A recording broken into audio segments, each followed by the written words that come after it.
Pada individu yang sehat, keduanya kurang dari 20, sehingga ada sedikit perbedaan di antara keduanya, dan transport aksonal berlangsung, dan vena retina menunjukkan pulsasi vena yang normal.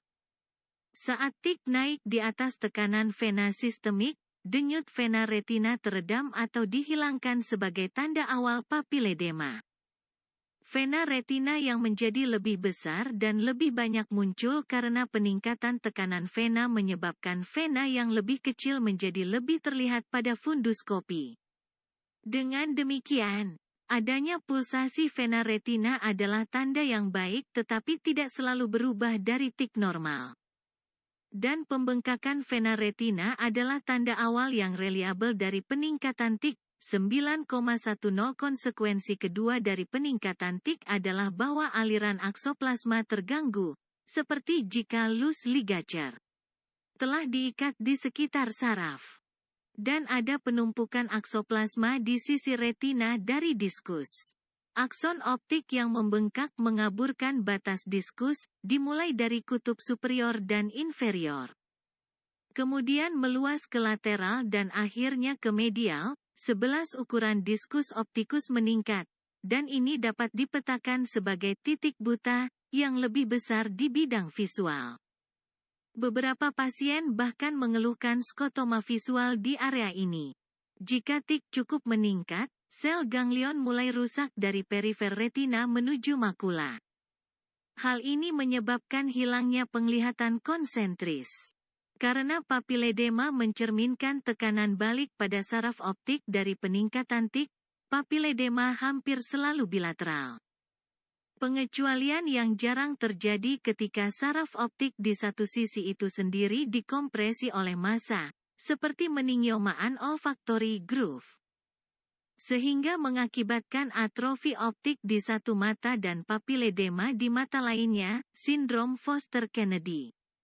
Di sisi lain, cedera saraf optik pada tingkat diskus optikus.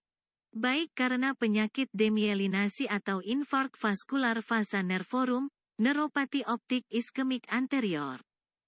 Juga dapat memblokir transportasi aksonal dan aliran balik vena karena pembengkakan saraf retrobulbar optikus. 7,8 Papilitis yang dihasilkan dapat terlihat identik dengan edema papil tetapi biasanya unilateral, atau setidaknya tidak melibatkan saraf optik secara bersamaan.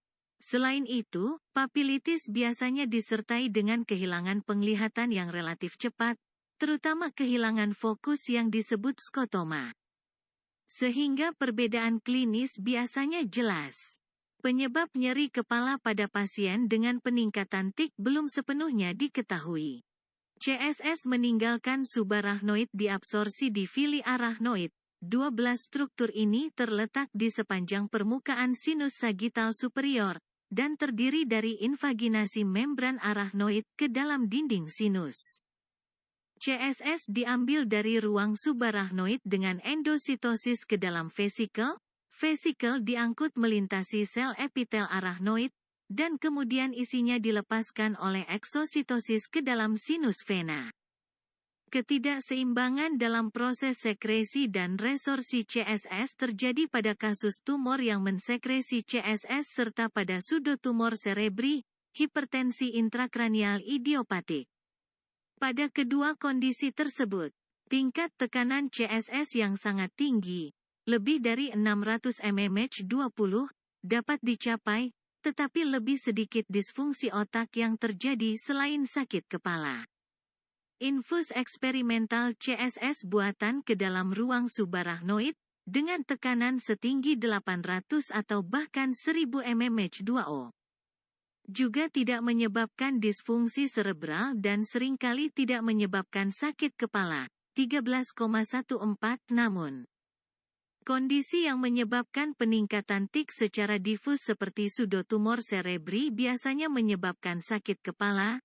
15 menunjukkan bahwa mereka harus menyebabkan beberapa distorsi halus reseptor nyeri.